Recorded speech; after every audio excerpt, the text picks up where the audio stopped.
بالله من الشيطان الرجيم. بسم الله الرحمن الرحيم. السلام عليكم ورحمة الله وبركاته. الحمد لله رب العالمين وبه نستعين. أشهد أن لا إله إلا الله وحده لا شريك له وأشهد أن سيدنا محمدا عبده ورسوله. اللهم صل وسلم وبارك على سيدنا محمد وعلى آله وصحبه وبارك وسلم. قال رب اشرح لي صدري ويسر لي أمري واحلل عقدة من لساني يفقهوا قولي. أما بعد. Sidang penonton, terutamanya Qaryah Masjid Kota Damansara yang dirahmati dan dikasihi oleh Allah Subhanahu wa taala. Kalau suara clear boleh komen clear ya. InsyaAllah pada pagi ini izinkan untuk saya berkongsi sedikit tadabbur dan pengajaran daripada beberapa ayat Allah Subhanahu wa taala berkaitan bumi yang diberkati. Apabila menyebutkan tentang keberkatan, suatu perkara yang sentiasa rapat dengan kita umat Islam, yang selalu kita akan sebutkan semoga kita diberkati oleh Allah Subhanahu wa taala. Semoga keberkatan mengalir dalam kehidupan kita. Secara mudahnya di dalam bahasa Arab disebutkan, kejap. Suara clear, ada gangguan bunyi kipas. Sekejap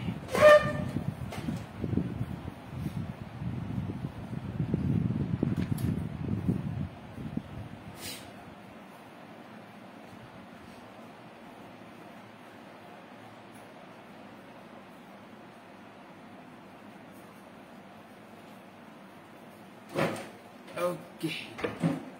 Baik, terima kasih pada Lan Bono. Para ulama memberikan maksud tentang berkat dengan makna az-ziyadah, ataupun disebutkan ziyadatul khair, iaitu bertambahnya kebaikan. Boleh diertikan seseorang yang diberkati kehidupannya adalah diperlihatkan melalui apa yang terjadi daripada aspek masanya, daripada aspek rezekinya, bahkan seluruh kehidupannya, menggambarkan bahawa ia diberkati oleh Allah Subhanahu wa taala. Beberapa petunjuk daripada Nabi sallallahu alaihi wasallam, di antaranya daripada hadis yang menyebutkan tentang usia yang panjang. Man tala umruhu wa hasuna amaluh. Orang yang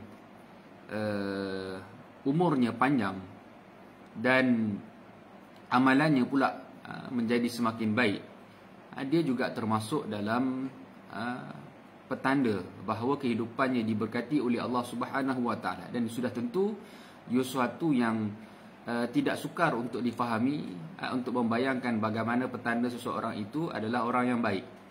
Orangnya semakin berusia, dan kita akan dapati dia seorang yang dekat dengan rumah Allah, dan kita akan dapati ucapannya semakin baik, tidak menyakitkan hati orang. Maka ini sebahagian daripada gambaran secara umum di dalam masyarakat, petanda orang itu adalah orang yang baik dan kehidupannya kehidupan yang diberkati, walaupun tak kaya, biasa-biasa sahaja. Cuma yang kita risaukan adalah apabila keberkatan itu hilang daripada kehidupan kita. Dan Nabi SAW ketika mana membicarakan tentang hadis akhir zaman, ada menyebutkan beberapa hadis yang menggambarkan tentang keberkatan itu sedang ditarik di muka bumi. Di antaranya satu hadis yang diriwayatkan oleh Abu Hurairah radhiyallahu taala anhu, bahawa waktu itu menjadi semakin singkat, harta melimpah ruah, fitnah semakin menyebar, dan banyak terjadi pembunuhan. Ini antara isyarat oleh Nabi SAW apabila menceritakan tentang peristiwa akhir zaman. Hadis riwayat Bukhari dan Muslim. Dalam hadis ini disebutkan tentang waktu semakin singkat. Para ulama menyebutkan waktu semakin singkat ini bukanlah waktu itu menjadi kurang 23 jam, 22 jam. Tetapi yang disebutkan oleh Imam Nawawi dan beberapa ulama yang lain, yang dimaksudkan dengan waktu semakin singkat itu adalah hilangnya keberkatan. Kalau orang dulu dalam keadaan teknologinya tak berapa nak ada, tetapi macam-macam perkara boleh buat dalam hidup. Tetapi kita hari ini dengan serba-serbi teknologi yang ada, yang tujuannya adalah untuk memudahkan kehidupan manusia, tetapi akhirnya manusia pula yang dilihat tak sempat nak buat macam-macam. Maka itu juga penting, perkara yang perlu kita sedari dalam kehidupan kita. Apabila kita tak sempat nak buat macam-macam dalam 24 jam sehari, orang lain pun 24 jam juga macam kita, tetapi kita tak sempat nak buat macam-macam, na'udzubillah min zalik, perlu kita muhasabah, perlu kita cek balik di manakah kekurangan-kekurangan yang berlaku itu. Dikhawatiri Allah Subhanahu Wa Taala sedang menarik satu persatu benda yang dinamakan berkat dalam kehidupan kita. Baik, jadi kita tengok kepada tajuk tentang bumi yang diberkati oleh Allah Subhanahu Wa Taala melalui petunjuk yang ada di dalam Al-Quran. Di dalam Al-Quran ada 6 ayat yang Allah Subhanahu Wa Taala sebutkan secara direct melalui perkataan berkat. Sama ada lafaz itu dengan fi'il madhi ataupun dengan lafaz-lafaz yang lain, seumpama surah Al-Isra yang kita baca ketika mana peristiwa Isra dan Mi'raj. Allah Ta'ala sebut pada ayat yang pertama, Bismillahirrahmanirrahim, Subhanalladzi asra bi'abdihi laylan minal masjidil harami ilal masjidil aqsa alladzi barakna. Alladzi barakna haulahu. Alladzi barakna itu bermaksud yang kami berkati sekelilingnya. Maka itu contoh ayat yang menyebutkan tentang bumi yang diberkati oleh Allah Subhanahu Wa Taala di dalam Al-Quran. Ada 6 ayat utama yang menceritakan dan menggambarkan tentang keberkatan bumi di dalam Al-Quran yang merujuk kepada bumi Palestin dan juga yang berada di sekitarnya. Jadi 6 ayat ini Allah Ta'ala sebutkan dan dia ada kaitan dengan peristiwa-peristiwa yang berlaku dalam lipatan sejarah. Ayat yang pertama adalah yang menceritakan tentang penghijrahan Nabi Allah Ibrahim alaihissalam dan juga Nabi Lut yang datang daripada Iraq. Dan Allah Ta'ala sebutkan dalam surah Al-Anbiya ayat yang ke-71. Allah Ta'ala berfirman, wa najjaynahu wa lutan ilal ardi allati barakna fiha lil alamin. Dan kami selamatkan Nabi Ibrahim alaihissalam dan Nabi Lut ke sebuah negeri yang telah kami berkati untuk seluruh alam. Ini ayat yang menceritakan tentang Nabi Allah Ibrahim alaihissalam dan juga Nabi Lut ni hidup sezaman. Dan mereka hidup sezaman dan mereka ditakdirkan oleh Allah Subhanahu Wa Taala. Nabi Ibrahim selepas mana kita boleh tengok dalam surah Al-Anbiya juga, dalam ayat-ayat sebelumnya bermula daripada ayat yang ke-51 sehinggalah ayat yang ke-70, Allah Ta'ala menceritakan tentang perihal dakwah Nabi Ibrahim yang berlawan dengan mereka yang menyembah berhala, yang Nabi Allah Ibrahim alaihissalam memecahkan patung yang besar. Dan sudah tentu peristiwa Nabi Ibrahim yang dicampak dalam api, lalu Allah Subhanahu Wa Taala menyelamatkannya. Maka semua cerita itu berlaku luar daripada bumi Syam, bumi Palestin, yang berlaku di Iraq, ataupun kita sebut dulu Babylon. Maka peristiwa tersebut ketika mana Nabi Ibrahim berlawan dengan penguasa yang ada di sana, kesesatan yang berada di sana, maka akhirnya Allah Subhanahu Wa Taala beri ilham kepada Nabi Ibrahim untuk berhijrah. Apabila seteruk itu balasan ataupun seteruk itu respon yang diberikan oleh umat di sana, maka Allah Ta'ala perintahkan untuk Nabi Allah Ibrahim berhijrah ke bumi Syam, ataupun kita kata Palestin yang Allah Ta'ala takdirkan dia bertemu di tengah perjalanan dengan Nabi Lut alaihi salam. Maka kedua-duanya pun berpindah ke bumi yang diberkati oleh Allah Subhanahu wa Ta'ala. Maka para ulama menyebutkan dia adalah Syam, dan sudah tentu Syam kalau kita buka dan kita belik sejarah terdahulu, bahawa yang termasuk di dalam Syam ini adalah bumi Palestin. Maka ini adalah petunjuk sejarah yang direkodkan oleh Al-Quran dengan penghijrahan Nabi Ibrahim alaihi salam ke bumi Palestin. Petunjuk yang kedua adalah melalui kelahiran zuriat Nabi Ibrahim alaihi salam, selain daripada Nabi Allah Ismail. Nabi Ibrahim memiliki dua orang zuriat. Maka selain daripada Nabi Allah Ismail, juga Allah Subhanahu wa Ta'ala kurniakan kepada Nabi Ibrahim dengan kelahiran Nabi Ishaq. Maka Nabi Ishaq dilahirkan di Syam, di bumi Palestin.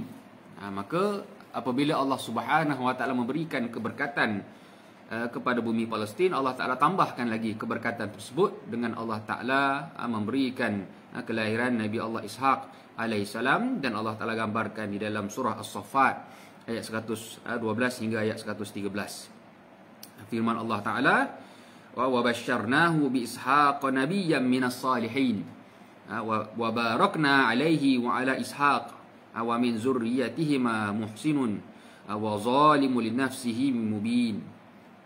Dan kami berikan kabar gembira kepada Nabi Ibrahim alaihissalam dengan kelahiran zuriatnya yang saleh, bahkan dia juga menjadi nabi yang kami berkati ke atasnya, iaitu bumi tersebut. Dan juga kami berkati ke atas Nabi Ishaq alaihissalam. Lalu Allah Ta'ala gambarkan daripada zuriatnya juga akan lahir generasi-generasi yang saleh, dan juga akan ada generasi yang menzalimi diri mereka. Bermaksud mereka tidak mengikut ajaran Nabi Ibrahim alaihissalam. Kemudian Allah Subhanahu wa Ta'ala beri lagi petunjuk yang berlaku pada era yang lain, iaitu dalam era Nabi Musa alaihissalam. Nabi Musa alaihissalam yang Allah Subhanahu wa Ta'ala gambarkan bumi Syam, bumi Mesir juga yang termasuk dalam ayat haulahu, kawasan sekitarnya. Bahkan bukan setakat Mesir, juga termasuk Syam. Allah Ta'ala wariskan bumi Mesir, bumi Syam kepada pengikut Nabi Musa alaihissalam yang beriman kepadanya selepas tenggelamnya Fir'aun. Dan Allah Ta'ala sebutkan di dalam surah Al-A'raf ayat yang ke-137. Kata Allah Subhanahu wa Ta'ala, wa awrathna al-qawma alladhina kanu yustad'afun masyariqal ardi wa magharibaha allati barakna fiha wa tamat kalimatu rabbikal husna ala bani Israila bima sabaru wa dammarna ma kana yasna'u fir'aun wa qaumuhu wa ma kanu ya'rishun. Dan kami wariskan kepada kaum yang tertindas itu bumi di bahagian timur dan bahagian barat. Yang dimaksudkan bumi di bahagian timur dan bahagian barat ini adalah Syam dan Mesir dan juga negeri-negeri sekitarnya, iaitu kawasan yang pernah dikuasai oleh Fir'aun. Dan setelah itu negeri-negeri itu diwariskan kepada Bani Israel.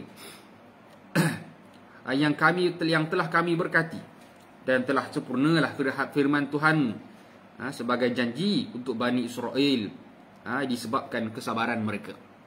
Dan kami hancurkan apa yang telah dilakukan Fir'aun dan kaumnya dari apa yang telah mereka bangun.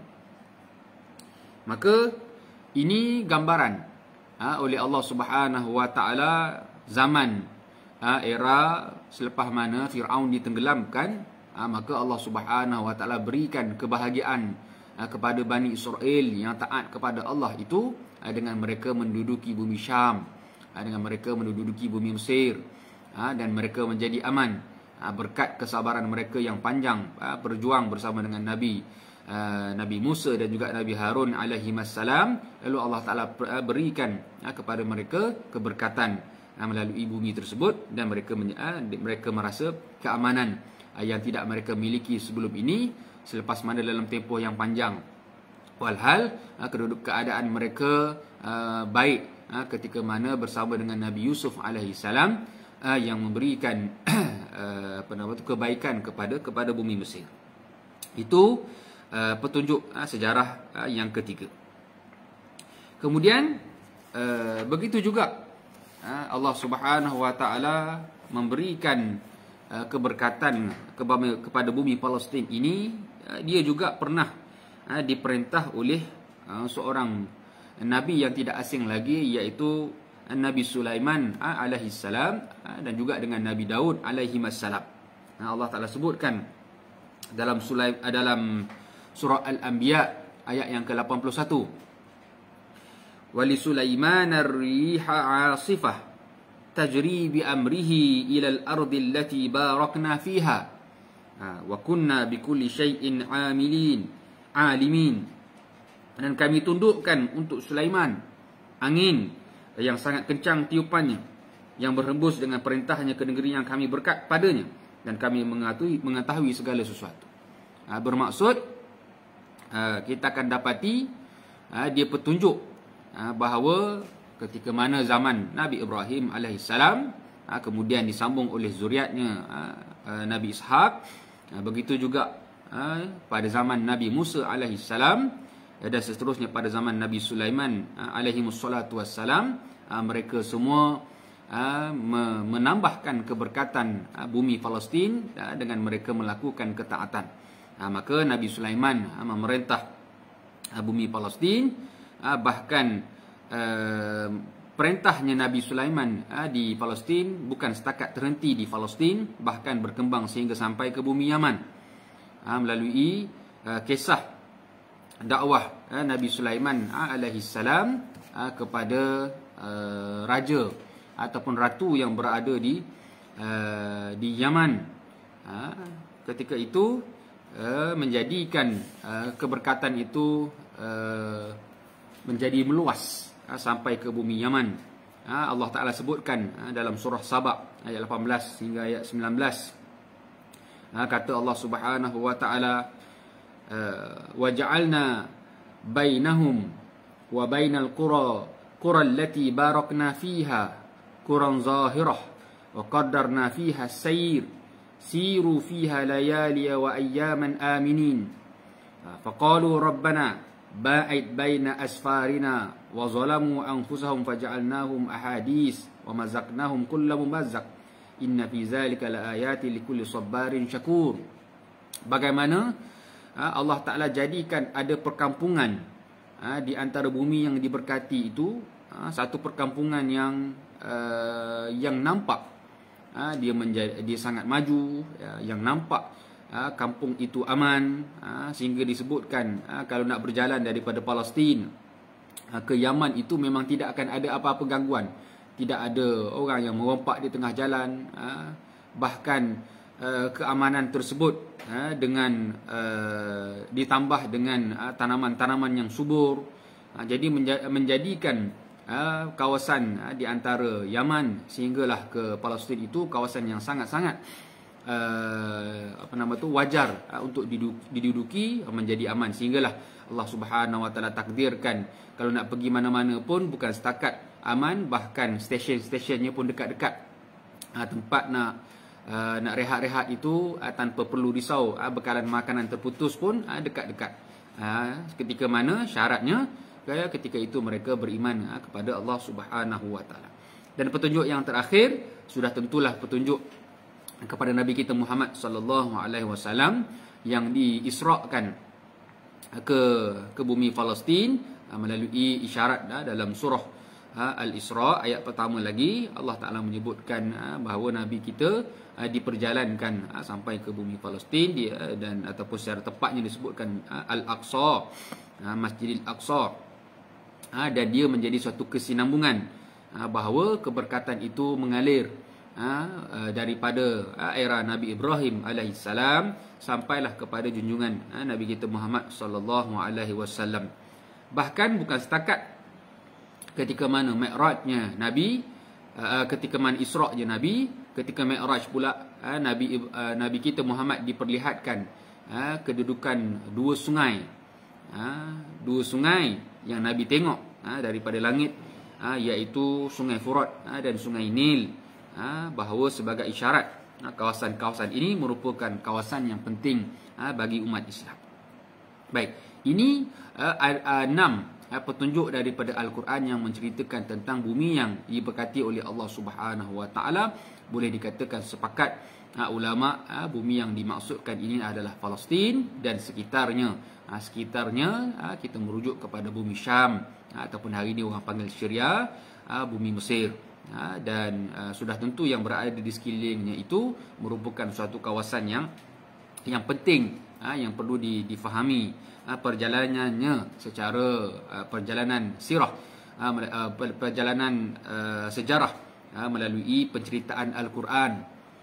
Kita tidak ada ruang yang lain selain daripada kita meneliti tempat-tempat ini yang disebutkan oleh Allah Subhanahu Wa Taala di dalam Al-Quran. Begitu juga dalam satu ayat yang lain Allah Ta'ala menceritakan secara keseluruhan gambaran kedudukan tempat-tempat ini melalui surah At-Tin.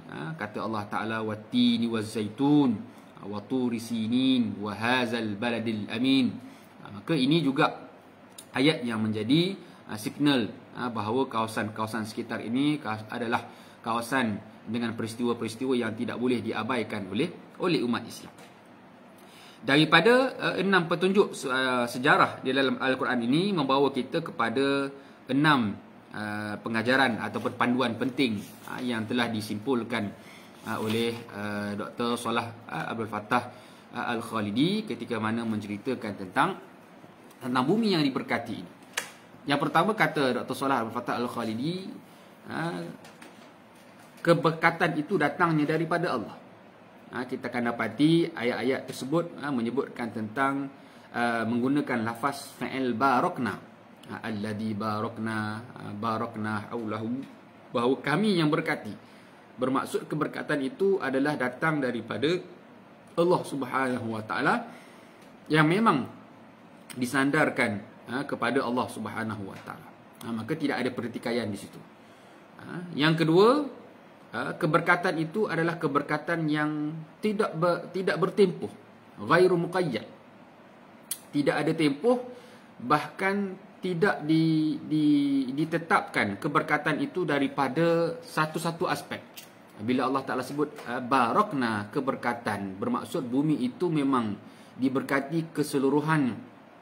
Maka keberkatan itu sudah tentulah merangkumi al-barakah al-imaniyah, keberkatan daripada aspek keimanan penghuni-penghuninya. Maka bila penduduknya beriman, maka Allah Subhanahu Wa Taala alirkan keberkatan itu dalam pelbagai ruang, pelbagai medium, termasuklah al-barakah al-akhlaqiyah, keberkatan kata apa, orang-orangnya, orang yang baik-baik. Al-barakah at-tarikhiyah, keberkatan sepanjang sejarah, bahawa sepanjang sejarah kita akan dapati Palestin ditadbir secara keimanan dan ditadbir oleh orang-orang yang soleh, menjadikan dia makmur. Begitu juga al-barakah as-siyasiyah, yang paling ketara pada zaman Nabi Sulaiman alaihissalam. Keberkatan itu mengalir sampai ke bumi Yaman. Wal barakah al-iqtisadiyah, keberkatan daripada aspek ekonomi. Wal barakah al-ijtimaiyah, daripada aspek sosial. Wal barakah al-jihadiyah, keberkatan daripada aspek jihad. Wal barakah al-hadariyah, keberkatan daripada aspek ketamadunan. Wal barakah al-mustaqbaliyah, dan macam-macam lagi keberkatan yang tidak terhad, yang kita boleh fahami keseluruhannya apabila menyebutkan tentang bumi Palestin itu memang kesemuanya adalah keberkatan yang berpanjangan. Yang ketiga, apabila Allah Subhanahu Wa Taala menyebutkan tentang keberkatan ini, Allah Taala menggunakan fi'il barakna, fi'il madhi yang bermaksud yadullu ala subutil barakah ar-rabbaniyah, bahawa keberkatan itu adalah keberkatan yang membawa maksud ats-tsabat wal istiqrar, iaitu yang tetap, yang sabit, dan dia adalah tetap. Keberkatan ini tidak akan pernah hilang sampailah kiamat. Keberkatan ini kita akan lihat bahawa walaupun umat Islam hari ini tidak memiliki tempat tersebut, tetapi tempat itu tetap menjadi tumpuan sepanjang zaman. Maka itu yang disebutkan oleh Dr. Salah Abdul Fattah Al-Khalidi. Dia tidak terhenti setakat zaman yang lampau, bahkan sehingga ke hari ini, bahkan sehingga sampailah ke hari akhirat, bahawa tempat itu akan terus berkat dan musuh tidak akan pernah berhenti untuk mendapatkannya. Dan yang paling penting disebutkan oleh Dr. Salah, musuh sebenarnya tidak akan mampu untuk miliki keseluruhannya, walaupun mereka telah melakukan macam-macam. Itu yang keempat. Dan yang kelima, keberkatan daripada aspek makan wa zaman wa insan, iaitu keberkatan daripada aspek tempat, keberkatan daripada aspek masa, dan juga keberkatan daripada aspek penghuni. Allah Ta'ala menyebutkan bahawa barakna fiha, dengan lafaz barakna fiha sebanyak 4 kali. Begitu juga Allah Ta'ala sebutkan barakna haulahu, iaitu yang kami berkati sekelilingnya, bermaksud bahawa yang pernah menetap di bumi ini adalah para nabi dan juga orang-orang yang saleh, sebagaimana Nabi Ishaq alaihissalam, Nabi Ibrahim, Nabi Sulaiman. Kesemuanya itu menjadi perlambangan bahawa sesuatu tempat itu apabila didiami oleh orang-orang yang saleh, maka tempat itu akan berjaya dibangunkan dengan baik. Kemudian yang kelima, barakatul insan muqayyadatun bil iman.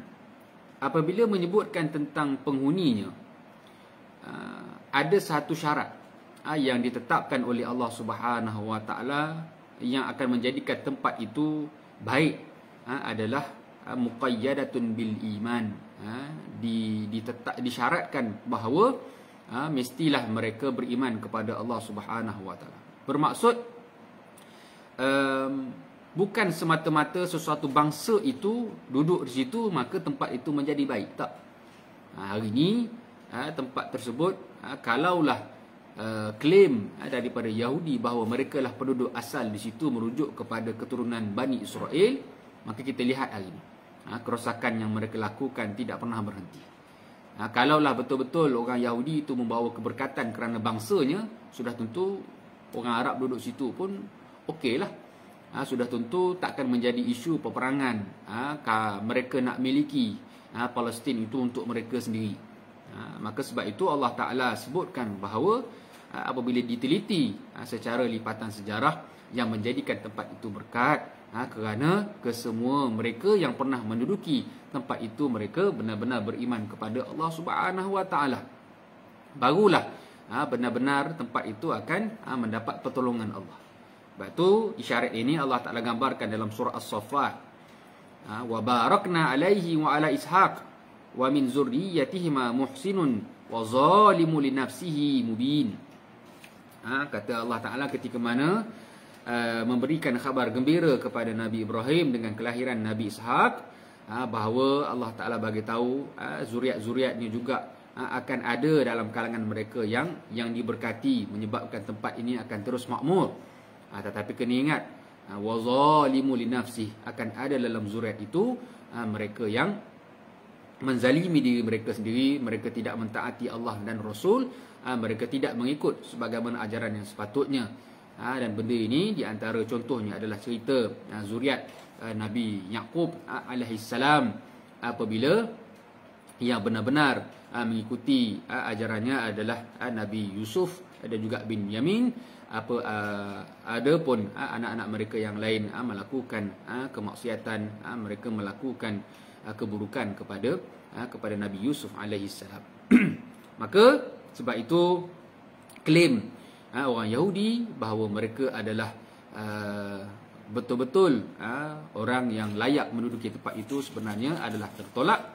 Dan ditambah lagi dengan ayat yang ke-71 dalam surah Al-Anbiya, apabila Allah Ta'ala sebutkan al-ardil lati barakna fiha lil alamin, bahawa kami berkati penghuninya untuk sekalian alam, menolak dakwaan bahawa bumi ini adalah milik orang Yahudi, milik bangsa Yahudi, walhal milik umat Islam secara keseluruhannya.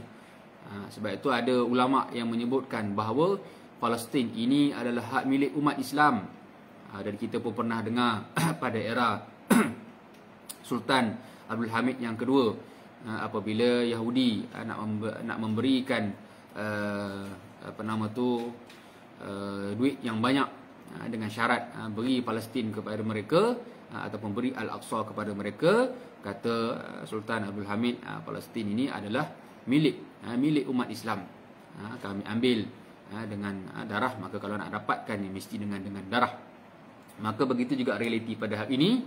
Usaha-usaha untuk menghalau, usaha-usaha untuk menghapuskan penduduk Gaza, bukan penduduk umat Islam di sana, kita akan dapati tidak begitu mudah bagi mereka, kerana umat Islam memahami bahawa ini adalah hak milik umat Islam secara pembuktian sejarah, bukan fakta-fakta yang diselewengkan sebagaimana yang pernah kita bicarakan pada kuliah pada bulan yang lalu tentang klaim-klaim Yahudi, pengkhianatan dan penipuan-penipuan mereka tentang sejarah bumi Palestin.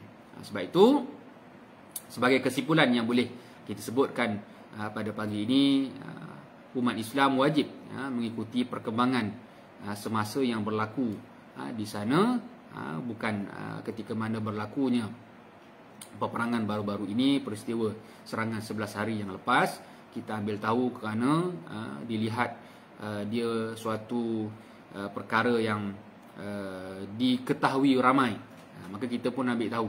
Maka bila dah senyap, kita pun tak ambil tahu dah. Walhal mereka tetap berhadapan dengan ancaman setiap hari, saban hari, saban masa. Jadi sebab itu kita kena ketahui apa yang berlaku di Gaza, apa yang berlaku di tebing barat. Bahkan tidak terhenti setakat apa yang berlaku di dalam bumi Palestin, secara khusus pada hari ini yang sudah semakin mengecil. Bahkan kena ketahui secara sejarahnya bahawa peta Palestin itu adalah jauh lebih besar, dan apa yang berlaku di sekitarnya, apa yang berlaku di bumi Mesir, apa yang berlaku di Syria, apa yang berlaku di Jordan, dan sudah tentu yang berlaku di Saudi, kesemuanya itu adalah peristiwa-peristiwa yang kita perlu ambil tahu secara fakta sejarah, fakta semasa pada hari ini. Dan begitu juga panduan daripada Al-Quran, panduan daripada Nabi SAW yang begitu menitik beratkan tentang kawasan di Palestin dan di sekitar. Sebab itu, apabila kita memahami sesuatu dengan baik, maka dia akan menjadikan kita bertindak dengan ilmu pengetahuan, dan kita tidak akan bertindak sebarangan sebagaimana yang disebutkan oleh Allah Taala, wala taqfu ma laisa laka bihi ilmun. Kita jangan bertindak sesuatu perkara tidak didasari dengan ilmu, kerana sesungguhnya semua al-basar, penglihatan kita, wal fuad, hati kita akan menjadi saksi, akan dipertanggungjawabkan di akhirat kelak. Apa-apa yang kita tulis, apa-apa yang kita komen, apa-apa yang kita cakap, apa-apa yang kita fikir, semua itu akan dipertanggungjawabkan di akhirat nanti. Bermaksud perbuatan kita biarlah dengan pengetahuan yang diberikan oleh Allah Subhanahu Wa Taala kepada kita, dengan sebab kita mencari maklumatnya. Maka moga Allah Taala rahmati, dan semoga kita yang berada di bumi Malaysia ini kita berdoakan supaya Allah Ta'ala mengangkat wabak virus corona ini yang dilihat masih lagi belum berhenti, dan PKP pun disambung lagi. Maka kita doakan supaya Allah Ta'ala berkati apa juga yang kita lakukan, walaupun tidak dapat ke masjid, tetapi kita yakini bahawa Allah Ta'ala tidak akan mensia-siakan amalan orang beriman. Apa-apa juga yang kita lakukan pasti akan dikira di sisi Allah Subhanahu Wa Ta'ala. Maka kita akan terus beramal walau apa juga yang terjadi, demi mendapatkan keredaan dan keberkatan daripada Allah Subhanahu Wa Ta'ala. Siru ala barakatillah, wabillahi taufiq wal hidayah. Assalamualaikum warahmatullahi wabarakatuh. Terima kasih Tuan Zaharuddin, Tuan Haji Mustafa.